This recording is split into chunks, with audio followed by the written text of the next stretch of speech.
shaping our democracy, promoting accountability, and safeguarding the public's rights to information. Now, this year has seen Ghanaian journalists navigate a very challenging landscape and threats to press freedom. Now, can journalists live up to public expectation is one question that will be asked. But also, is police recent renewal of relations with journalists routine or believable? The question then will be, can they protect us journalists? We'll find out in this edition of Hot Issues.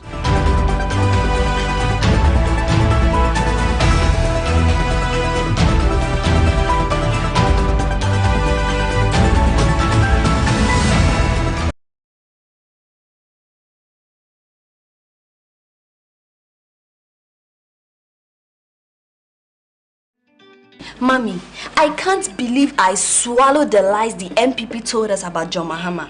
Ah, my dear, as for those people, they have been telling lies since Kwame Nkrumah's time. They accuse Kwame Nkrumah of wasting money on the Akosombo Dam. Hey!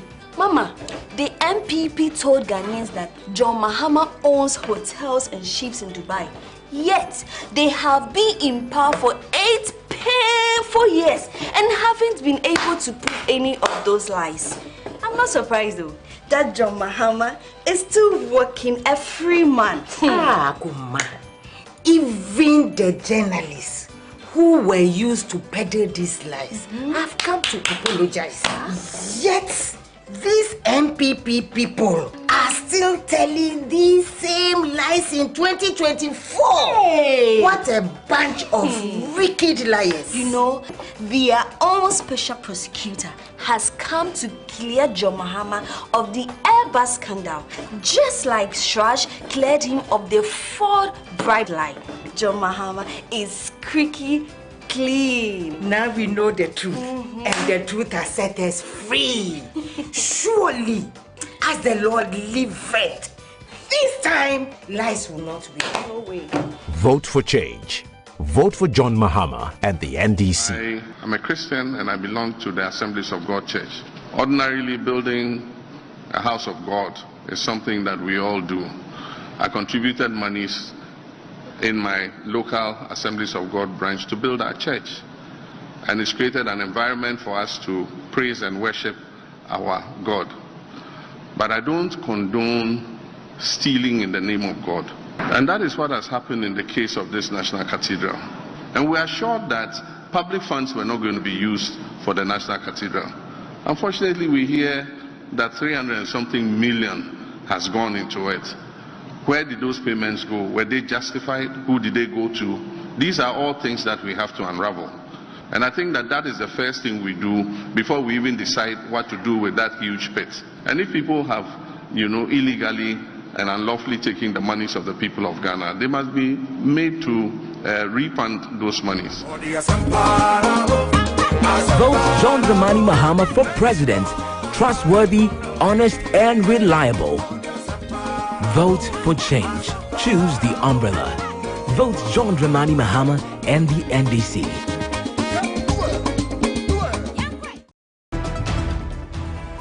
I am Kemeni Amano, and today I sit with the president of the Ghana Journalists Association, a man who visibly makes the president of Ghana uncomfortable after calling him out to his face on Galamsey.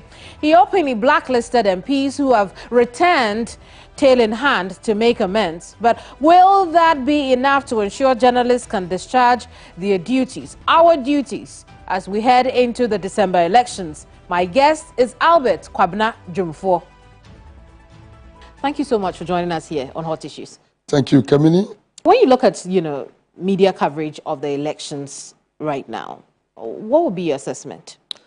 Okay, thank you first of all, and then once again, the greetings to your cherished viewers and everyone watching us. I believe that we all need to commend ourselves for a good job done. So far, so good. It hasn't been 100%. It hasn't been bad. We are doing better compared to what has been happening during election year, where the media is seen to be heightening tension and inciting fear and all that. This time around, I think the media has been very professional. We have been very, we've been discharging our duty without fear or favor. Right. We've been very articulate and informing the populace or the citizens, shaping the ideas, thoughts of the people of Ghana to make an informed decision. Regardless, you know, there has been few recklessness. And I want us to look at those problem areas. You have identified them. What are those areas that are continue to be problematic for the media? Oh, of course, there is the usual challenge, the usual issue of self-censorship. You know, most of our colleagues or media practitioners find themselves in an environment which is being controlled by political, should I say, individuals or politicians, because we have raised the issue of ownership, media ownership. Right. And media ownership has been shredded in secrecy. I think when we always call on the NCA to make media ownership which are very open, transparent, and not opaque, because the people of Ghana, if we really believe in democracy and we see the media as the should I say, the media is the main key to democracy, because without media, democracy cannot thrive. Our core responsibility, or one of our core constitutional mandate, is to deepen democracy, ensure accountability and good governance. And so, if we really believe in democracy and we really believe in serving the people and letting the people know what is actually happening, I don't think that covering the ownership or maybe making the ownership structure of media houses is really, but this has been a challenge. Yeah, I mean, which brings me to the question, is it the case that journalists are not able to separate their professional work from the owners of the business for which they work? It is far from that. You see, you may be professional, but there's an issue of job security. Sometimes, like I said, that is where we talk about self-censorship. You know, there are things that TV3, that media, private media houses can actually embark on, can do, that state media house cannot do. You understand? Yeah, I mean, should that be the case? Of course, that shouldn't be the case. But I mean that brings up, even though we have come so far, we are deepening what we call press freedom and then defending media pluralism and all that. What is left for us to do is to ensure that journalists are able to discharge their work, you understand, yes, without any fear of intimidation, attack, or even losing their job. Because job security is key, and that if I know that I'm doing professional job, I know I'm doing what is right, but at the end of the day, I'll lose my work. Have such cases come before the association? Oh, yeah, we have recorded few, but I don't want to visit that. Yes, we have recorded few where a journalist has to lay down his tools because it wasn't kowtowing to the pressure from the owner to tone a certain line or a certain way. I see. You see, and so we've had, from where we sit, some of these cases come to us. So, but like I'm saying that under current media landscape, Ghana is saying our media pluralism, our press independent, the freedom and independence of the media, which we all know we have jealously guarded up to this time, is really growing. We are doing well to still maintaining and protecting this freedom, because this is what our forefathers left for us, regardless of maybe few attacks here and there, regardless of few threats here and there and all that. That has been an impediment or an affront to press freedom. The few challenges is that I believe that the political affiliation of journalists is one major problem which is actually affecting the political affiliation of the independent journalists. You know, it's one thing which is really affecting our professionalism.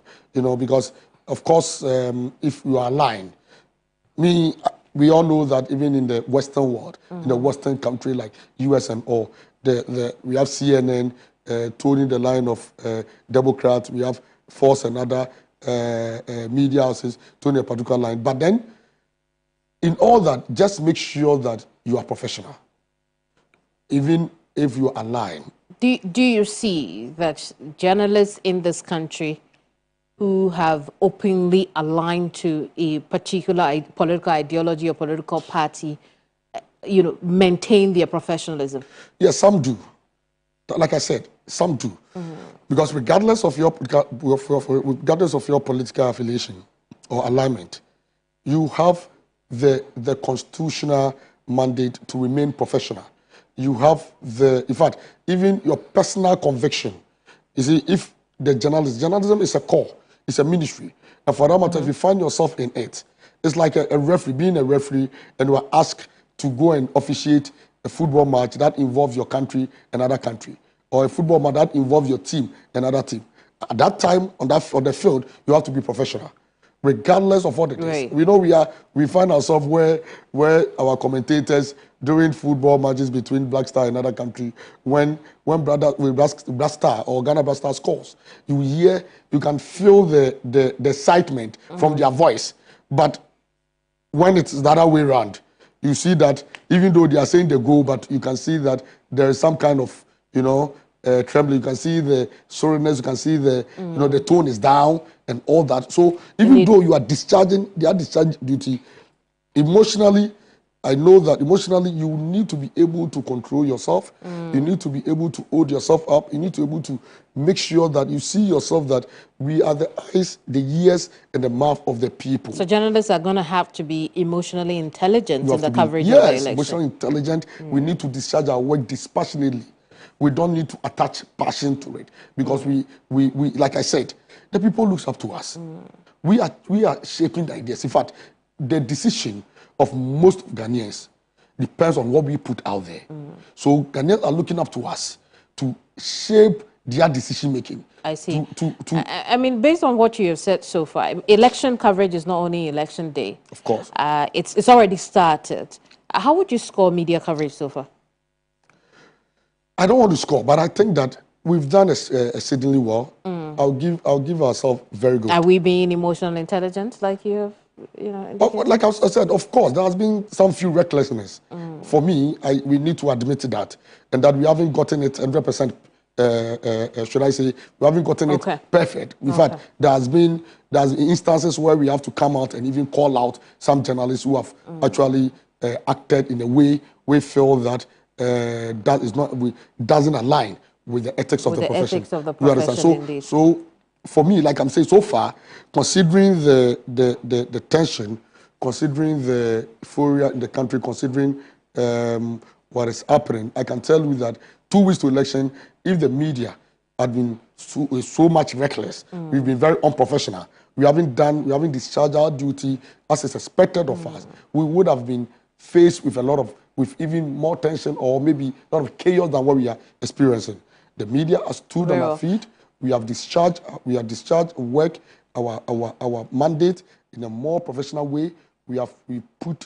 So generally, there is an improvement on media coverage of the election compared to 2020.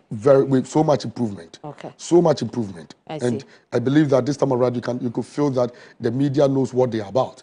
The media knows what is ahead, and the media appreciate that this very election, the stakes in this election are high, and if the stakes are high, it takes us journalists, media practitioners, to make sure that we massage the nerves of politicians to be able to calm tension, and calm the nerves. Because if we don't do that and we avail our platform, you understand, to promote hate speeches and insightful remarks and all that, we wouldn't find ourselves here. It could be problematic. Very well. So the police in the last few days has assured the media of their safety and security in the coverage of the elections.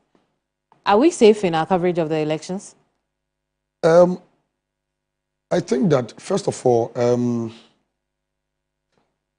this is long overdue.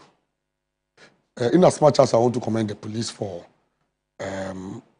yesterday's engagement and for all these assurances, I think that what have they sat down to do today? The media has come under severe attack. What has the police done about that? 2020 journalists were assaulted. Journalists were actually insured, suffer collateral consequences for discharging our professional duties or official duties. And the police till today has not apprehended or prosecuted anyone. A journalist was shot at the feet, has gone through 3 surgeries already, and still recovering, cannot walk, and has become disabled for what? For serving Mother Ghana, and the police is still looking on, hasn't done anything about it. This year, we have recorded a number of incidents involving personalities, key personalities, ministers of state, MPs, and so forth. What has the police done about it? So what we are saying is that we need to see actions. It's not the talk. We know the Ghana Police Service. We know that if they are capable, and if they really want to do, they really want to apprehend, they really want to make sure they crack the whip, they will do that. So we will just wait. We'll just wait and see. For us, we are preparing ourselves, and let me say we have already prepared. We'll talk about the preparation. Yes, we are. What action would you want to see from the police? The police, first of all, must show professionalism and leadership. The police must show that they are up to the task and they are ready to combat. The police must show action by bringing those perpetrators of attack on some media personalities to what? To book. By now, the police should be able to tell us that, look, this year or over the years, based on this maybe report before us, we've been able to arrest ABCD, we've prosecuted ABCD, this is the gains we are making. The police should be able to tell us. But here is the case. Just recently, a media house, a court reporter, was attacked by a man of God, like supporters. Should I say sympathizers of a man of God? Right. Until today, what has the police done about it? Formal complaint was lodged. I mean, does it tell you that the police does not take attacks against the media seriously? Of course, we have said that. We have said that, and we will continue to say that. That police, because all of us come under threat, because right now it makes us feel very vulnerable. It makes us feel vulnerable. And so we take our security, we take our lives into our own hands. And that is why we urge journalists that, look, no matter what, first thing you should know, and that is what the IFJ Code of Ethics talks about, that you need to live to tell the story. As a journalist, we have sworn an oath of allegiance. And one of our oaths is to what? To live to tell the story. Because if you die, the story will not come out. And so we should take our personal security and safety. I see. I mean, we've seen journalists who have tried to do that, but then again, there's a lot of roughing from, police against journalists, especially when they're attempting to crowd control. How do you expect the police really to deal with this, not on the day, but before the D-Day when the crowd is built? We are looking forward to meeting with the police administration. Yesterday's meeting was with selected media personnel, editors, and some journalists, some senior journalists, and all that. The police is here to meet with the umbrella bodies or the heirs of the media bodies. And I told them yesterday. I told the public affairs director of the Ghana Police Service. I said, look, if you meet colleagues, senior colleagues, and all that, at the end of the day, when the media comes under attack, when there is any incidentals or when there are casualties on the field, They will call on the leadership. They will call on the GGA.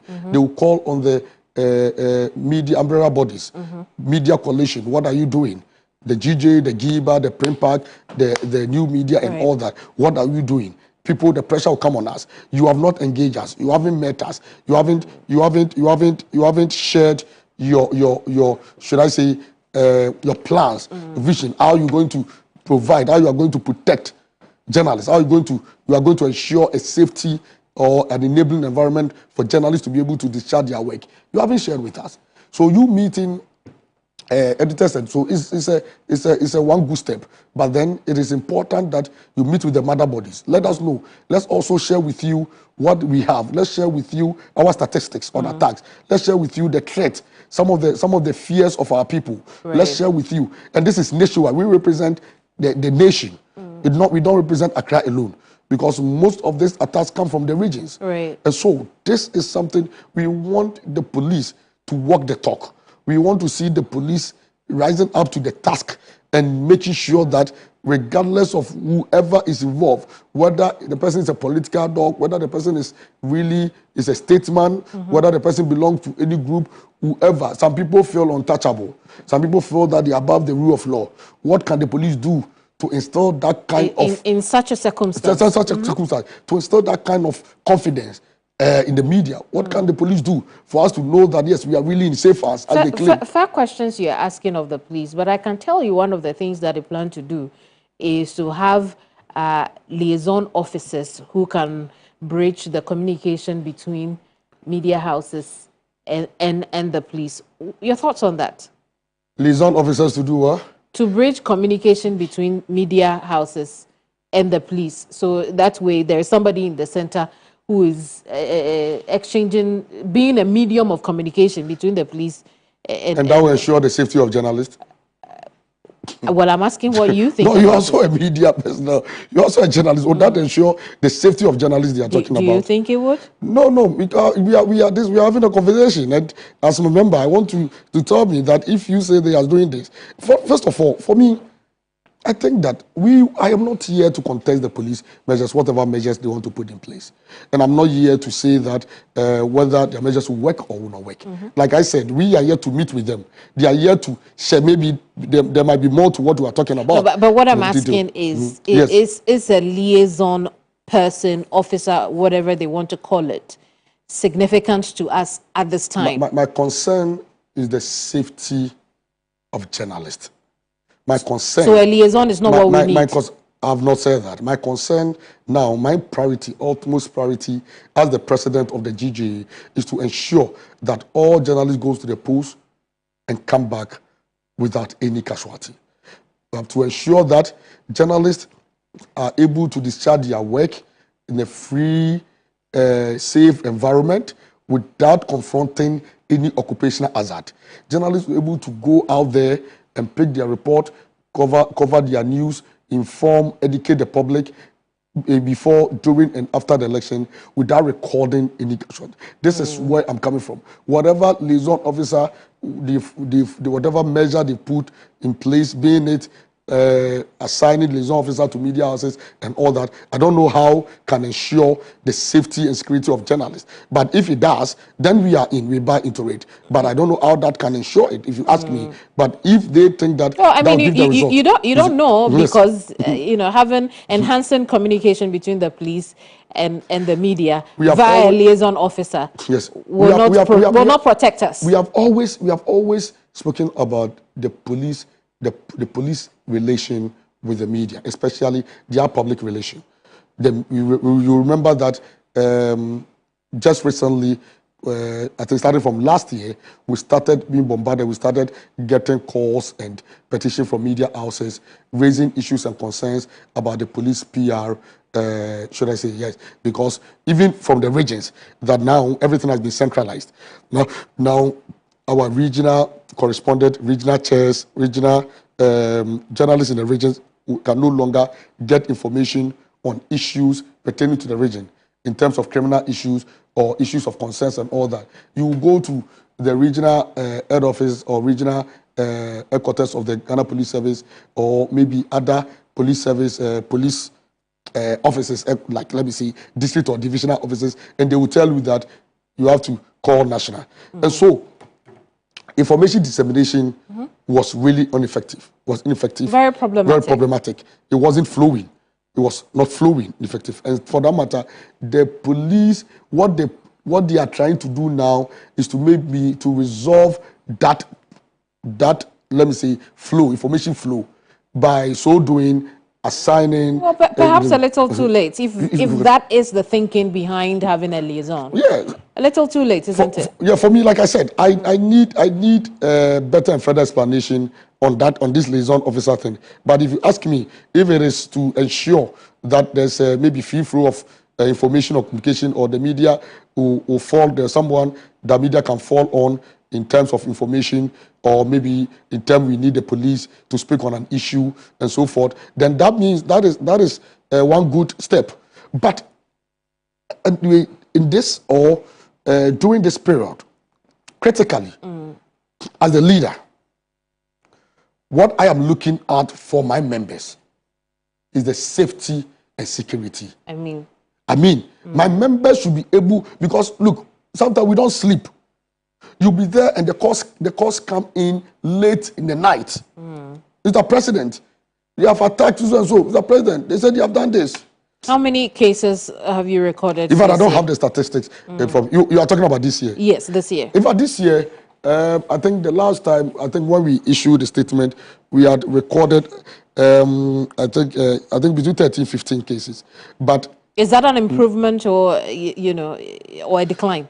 It's an improvement because, in fact, sorry, it's a decline. It's a decline. It's a decline because earlier this year we have to put some measures, some radical measures in curbing attacks on journalists, and that saw the GJE blacklisting some prominent and indeed. key And I would want us to look at some of the steps that you have taken throughout the year, but then you haven't answered my question. When you look at the engagement between the police and news media this week, do you get the impression that this is just routine and perhaps the police will not take this as seriously as would want them to? Like I indicated earlier, we are yet to meet with the police. No, but we have met with the police. The police have met with editors and news media. We are your people. They have not met with the leadership. We have lingering questions we want to put before the police. I wouldn't want to comment on the engagement with my editors and then other senior journalists, because I wasn't present, I wasn't there, and I'm not privy to the details, maybe what might have transpired. You are just giving me one liaison officer and all that. But I'm saying that very well, when we meet with the police, all these issues will come to bear. We will get to understand as to whether it is just going to be a mere symbolic, or it's going to be some rhetoric, whatever, just to win the confidence of the public, and so forth. And we don't know if that meeting is going to happen. It will happen. It will definitely happen. You hope that meeting will happen. Oh, it will definitely. Until then, can we trust that we are safe in the coverage of the elections? Of course. That this is one of the responsibility of the police, the security. They are supposed to provide security for each and every individual in this country. Once we're citizens of the country, our protection, our security is in the hands of the police, and it includes the media. And so, for that matter, I don't think the police is doing the media any favor. They are discharging their constitutional mandate. And so, for me, I wouldn't say that this is something new and they must be commended. I only will commend them for at least coming out, and at least for the engagement and for making steps to ensure that journalists are safe during the election, or before, during, and after the elections. Very well. Yes, but as to whether, in fact, we want to see the actions. We want to see the actions, not talk. Absolutely. We're going to take a break. When we come back, we'll look at other issues that have cropped up over the year. Don't go away.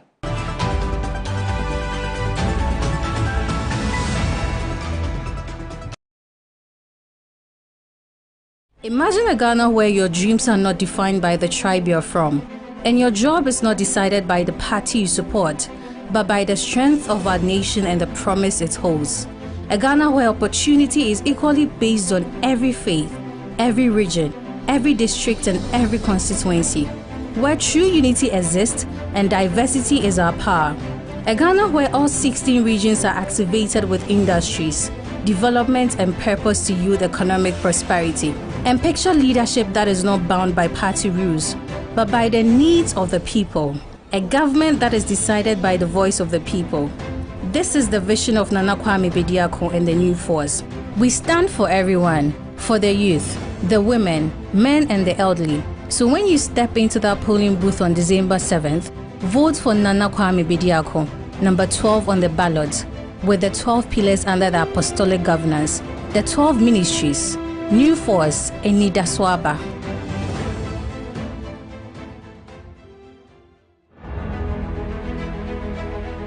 I'm a Ghanaian, and I love luxury accredited faith, and I love democracy. December 7th, Ghana is voting. Only peace. Peace, I give it to you all. I love Ghana. Peaceful election before, during, and after. One Ghana. Peace. Peace to everybody. One Ghana. Ghana. This message brought to you from the luxury accredited faith. Champion! Over 5 million children have benefited from free SHS. Protect free SHS. Vote Dr. Baumia, number 1 on the ballot. I lived at Angloga and I had my basic education at Way, a town in the Volta region of Ghana.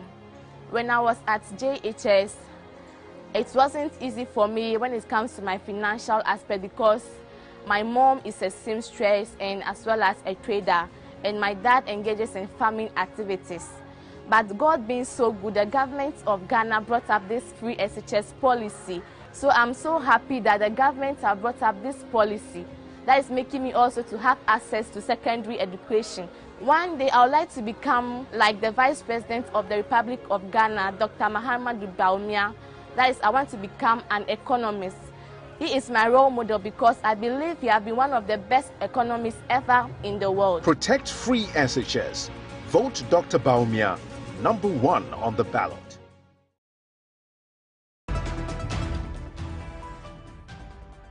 Welcome back. Albert Kwabena Jumfor is my guest here on Hot Issues. He's president of the Ghana Journalists Association. Today we've been discussing the security of journalists and the coverage of the 2024 elections in comparison to 4 years ago during the 2020 elections. In this country, there's a culture of calling the elections even before they are finished. Sometimes, we do our best to make sure that it is as accurate as possible. But what do you think about that? Is it important? Calling election. It depends. But I think that for me, if that exercise is really, because for me, from the experiences I've had, or from maybe the past election experiences, I would say that it is important to, in fact, you do your collation, it's life. Everyone follows. Leave the citizen to make their own informed adequate judgment. But calling election is not declaring election. That's different. But sometimes I believe that the situation or confusion we find ourselves is that sometimes some of the media houses, some of our colleagues, I don't know whether out of excitement or sometimes when they fled off or whatever, so that they forget themselves, and instead of calling the election, they declare. There's a thin line between calling election and declaring elections. We don't have the responsibility, we don't have the constitutional mandate, we are not supposed to declare any elections. What BBC, CNN did during the recent American election. Once the results are there, very live, it's on the screen, you're showing, you have done analysis, now, okay, out of 265 constituencies, Party A is having 52.3, Party B is doing this. Now, the remaining 10 constituencies or 11 constituencies, from what we know, this belongs to the stronghold of Party A, they belong to stronghold of this. From what we can confidently say that Party A is leading. I see. Or Party A is winning the election. You see, but you don't declare. So we can make projections. You can make projections. Indeed. And you can call. You see, calling it as there's a thin line without declaring it. Indeed. Because when you do that, because you leave the people, like I'm saying that everybody watching, anyone who watches TV3 will see how it's going. Indeed. But the person can read and write and can understand what is being written there. Very well. Another thing we are going to encounter will be members of the public, sympathizers of certain political parties, members of certain political parties who have formed perceptions and opinions about certain media houses. We've seen that happen in the past in the 2020 elections. Members of certain parties attacked journalists because of certain notions that they held. What do you say to these political parties, their members, their vigilante groups, their sympathizers? I mean, thank you so much. When I started, I think at the beginning of the interview or this engagement, I made mention that for me, the safety of journalists is my utmost priority. It's my concern. If I tell you I don't sleep because I am always thinking and finding ways and means to ensure that journalists goes to the polls and come back really without being attacked. And for me, and for the GJE that I lead together with my national executive, this is our, should I say, it's a commitment. It's a commitment to our members. In fact, we have a test case. In the next 2 weeks or 16 days, we have a test case. And as to whether we will pass that test or not, time will tell. But I can tell you that we are putting measures in place. This week, the coming week, we are going to address the nation. We are going to address the media on our preparedness for the election. The measures we are putting in place, what we are going to do to ensure the safety of journalists, to ensure that journalists carried out their work peacefully, to ensure that at least we monitor whatever happened across the country. We are going to put across, and we also I want to take your platform to advise and admonish party faithfuls, sympathizers of political parties, and leaders of political parties. Please, please. Just yesterday or 3 days ago, the opposition party held a press conference allaying some fears of region and all that. Yesterday, the ruling party also had a counter press conference, said, hey, you guys want to cause mayhem in our stronghold and all that. Who carried the news? It's not the media. So that should tell you the importance of the media. And so, but for the media, who was going to carry that news? And so if the media did that for you in carrying your message to the people, to the citizens, we serve as the bridge, we serve as the link between the governed and the what? And the governor. And we serve as the link between these political parties with these institutions and the citizens. And so it is up to you to make sure that you hold that bridge. You hold it what? Firm. It must be firm to be able to what? To at least discharge its work. But then if you want to break the bridge, if you break it, how do you get to your people, to your populace, or to the citizens? So we advise, we admonish them. Look, if you don't have the temperament, if you know that you don't have the should I say the heart, the temperature, the temperament, whatever you call it, to accommodate journalists during this election period, we advise you to stay away from us. I want us to look generally at the entire year.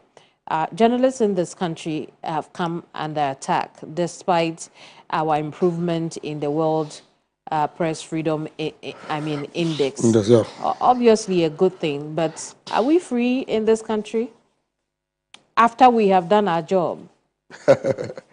What do you think? Kevin, what do you think? Are we free? Are we free? I would say that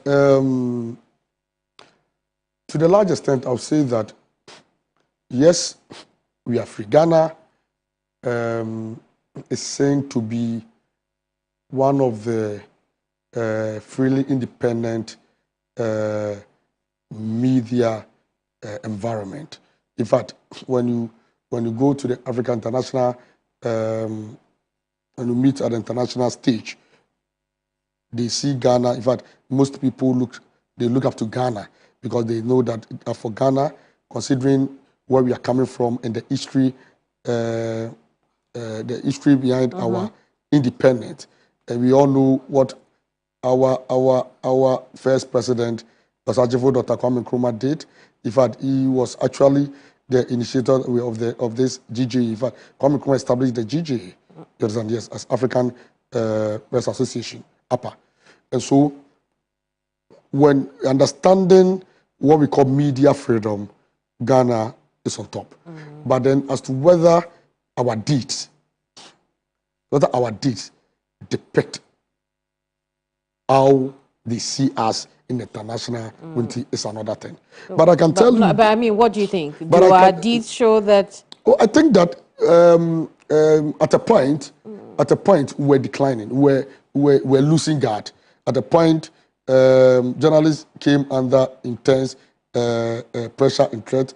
At the point, we were worried that the free media environment, the one-time free media environment, have now come under severe pressure, where journalists will have to run for their lives, will have to now run for cover.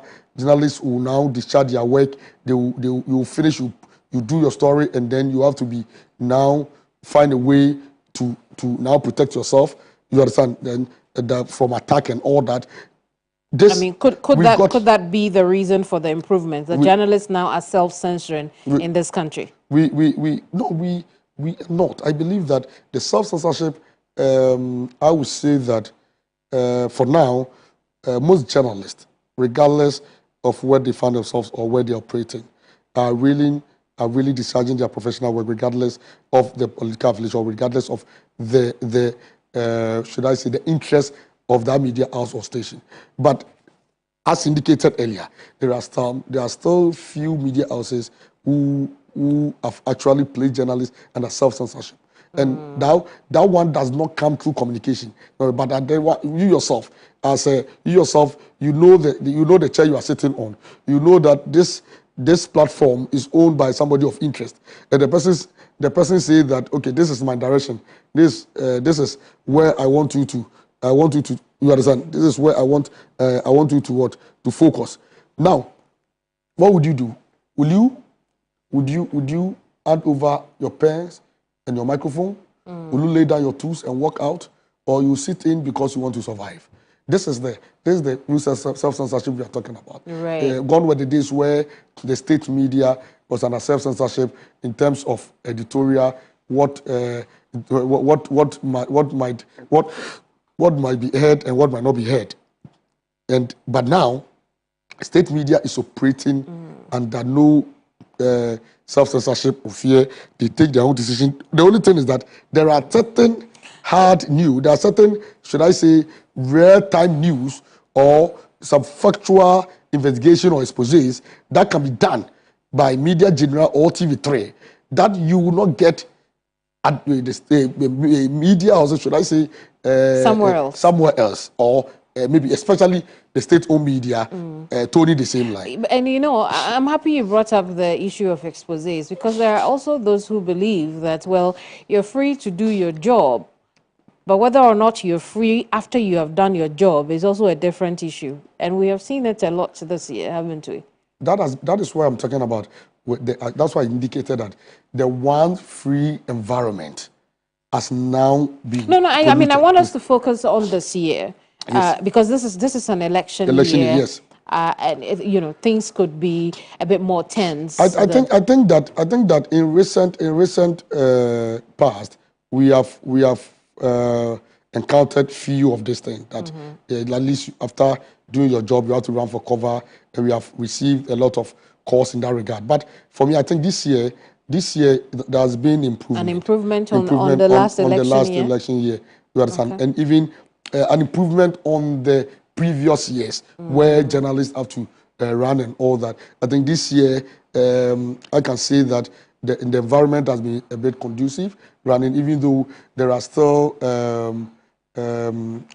elements in the system who still think that they are above the law, who still want to take the laws into their hands, who still are going after the lives and threatening journalists and media practitioners to do that. But I think that for me, whatever that it is, we shall persevere. You see, we should not forget that. You see, most journalists, our forefathers, who sacrificed their life, who toiled to fight for the media freedom we're enjoying today, who are no more. When they died or when they passed, the media did not collapse. So if you go after a journalist for doing his work, for maybe bringing to bear what you call an expose, something you think that was supposed to be secret, something you think that was supposed to not to be out there, and that you want to go after such a person. Remember that in our Asante or in our commercial language, when they kill 10 journalists, thousands will still emerge.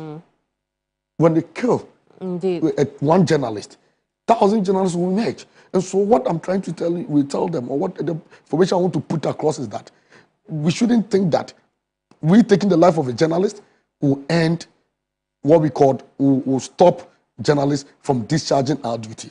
We will continue to discharge and do our work professionally without fear, without favor, without any intimidation, and we will ensure that we will live to tell our story. Absolutely. You're watching Hot Issues. We'll be right back. Don't go away.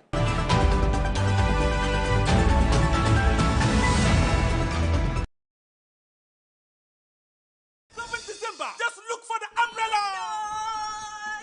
The umbrella. Bahama and the umbrella. 24-hour economy.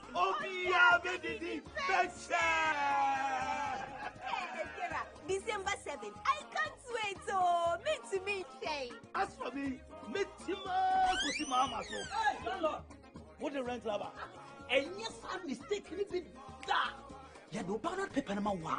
Adiaba could pay and a Chiniano. Oh, Samu. Chiniano. What in the Benkusuno, who Mamma Petra. Ninifasono, box to be a hawk. For Cockromuti, Tim Starbox, and Quemo, a damn biom lame, and so paper was so clean, and so was so bad at paper. Senior Bear, Inkino, Inkimo, and say Waban. Sabape, Pemuniaba, Nessa Cobessa, what to Abano Senwa, who points on what Jeff for no bet to me. You want to engulf me in catastrophic quagba, eh? Who passed mamma? Only the one started to about. Say, Yemi, I'm to Abama, Dr. Kwame Nkrumah, and can 1960 about one or maybe cut off. Hey, Lord, and I won't say that. So, what to Abana was saying now? Who quite all what for? No better to ye. Maintain that. And the and now what's it? Empon Kokra and Berwa, I are for Sabi, almost with them, and it will be on 1 year. So, we will be away the 18 years and above. I would think, dear. Who bet me the Nakam, no, what to Abani ye? Sir, irrefutably simple. Thank you for this enlightenment. My two rent. Kayo, not to obey my John Mahama. For we cook room with eating box the noir. And watching any champion. Vote right for John Mahama. Who is the biggest liar in Ghana? Let's see what Google says.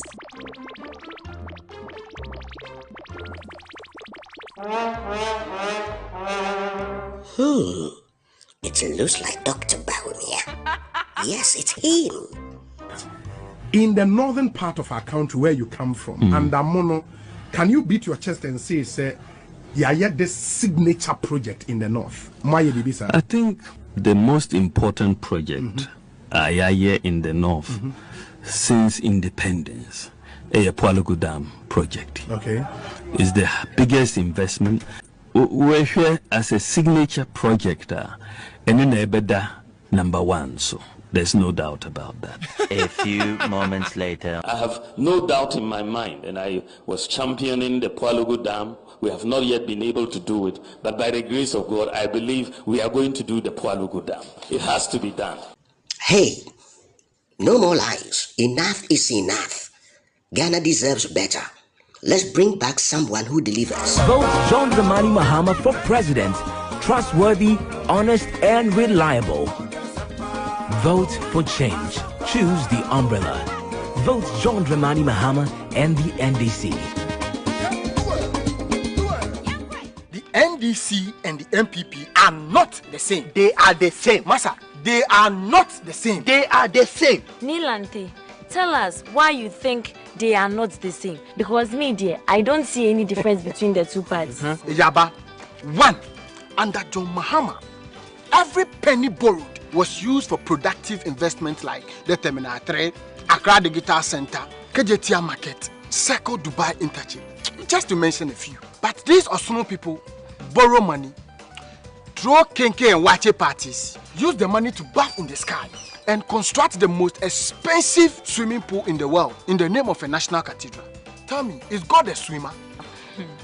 Two, under John Dramani Mahama, those who lend money to the government in the form of bonds could sleep peacefully, knowing that the government will pay them. Under the MPP, the government will take your money, chop it, and give you a haircut on top. Under John Dramani Mahama, no minister or MP could dare go close to our water bodies or forests to do Galamsey. Today, look at our water bodies and forests. These MPP people have destroyed all our water bodies and forests through Galamsey. I will not be surprised if we find a Galamsey pit in the Jubilee House. How can you tell me that the NDC and the MPP are the same? Boss, you talk something, pal. They are not the same. They are never the same. We have to vote wisely. Vote for change. Vote for John Mahama and the NDC.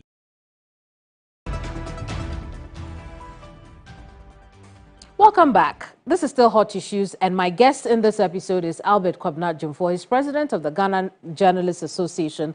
I've been discussing issues to do with journalists, their safety, security, and the elections. We have seen journalists in this country defy whatever perception or real threats they exist in our line of work. Of course. And you yourself also have had to, push the envelope a little bit for journalists in this country. Of course. One time you stood before the president and called him out for the lack of action on Galamsey activities in this country. Of course. What made you do that?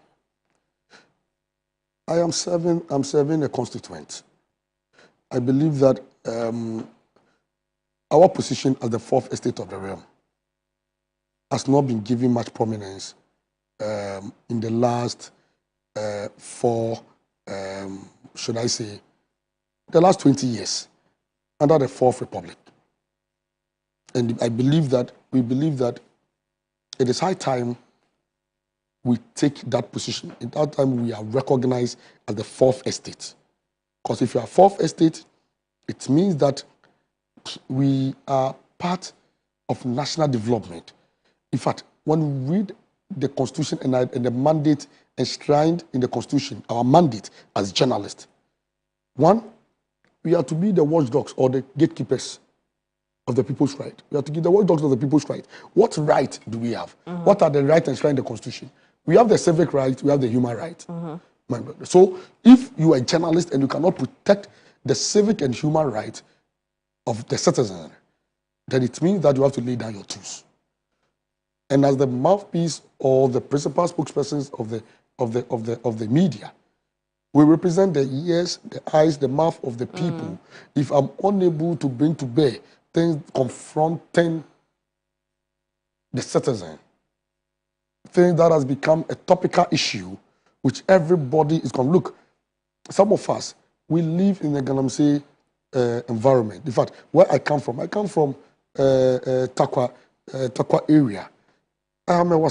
And you see, in fact, when you are driving, when I'm driving to my hometown, you could see the effect of Galamsey glaring at you. You could feel it.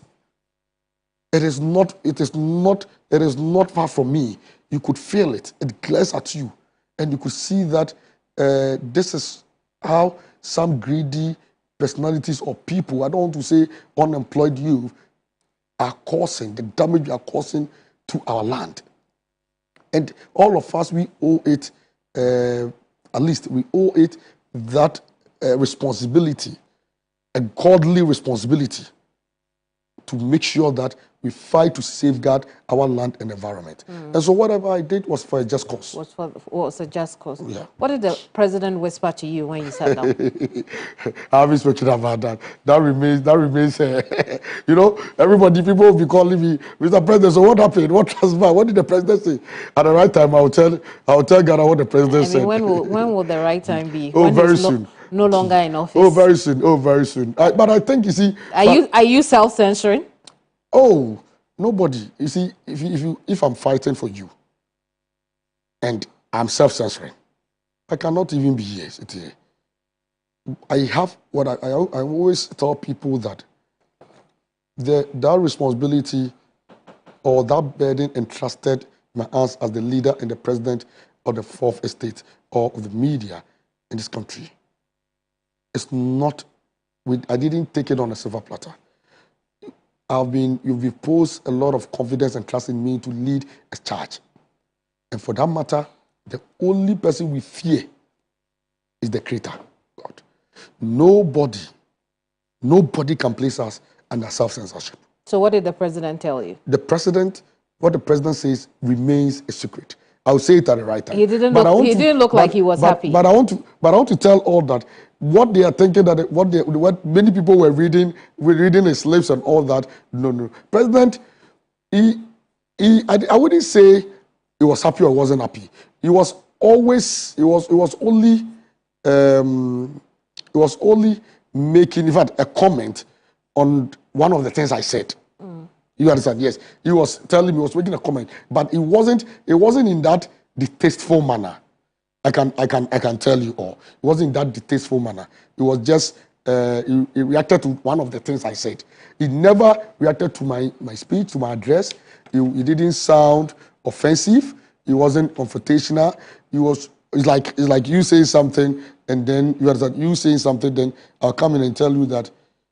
Oh, and I said, I don't want to say no. You get the whole thing. So when you look at the action, when you watch the video, you may think that president was being offensive, or maybe he was like you are saying, he wasn't. Yes, even though I don't expect him to be happy, considering the nature of my address and all that. But then it is what it is. I mean, you must have got a lot of calls from the government after that. Oh, it's normal. We expected it. You see, of course, we find ourselves in a system where, you know, Sebiu, in our local dialect, you say, Sebiu, Akran Kapinini, Akran Kapiniti, you know, when it's very difficult to speak through to power. And so when you are even speaking through and discharging your duty, at least definitely you get people who cheer you up, people who praise you, but you still get some backlash and all that. Calls will come and all that, but you just have to stand for it. You just have to be. So you got such calls from people from government questioning why you said that in the presence of the should president? Should I tell you what about? I tell you they were happy for me to say that. You're happy about it. But you are not saying that because they were not happy, because it won't be the truth. It was actually misreaction. I would say that it was misreaction. In fact, yes, some commented, some felt that yes, it's good to speak. And for me, I believe that this is a collective call, collective responsibility. Indeed.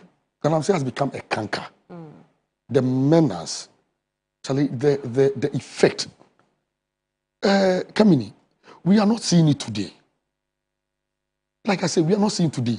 We live in Accra and we think that all is cozy, all is well. Go to the village, go to the... And for you know what is worrying? The indigents, the people, the community, the indigents of those communities, those Galamsey area communities, are not benefiting from their own land resources. Even though they are most exposed. Even though they are most exposed.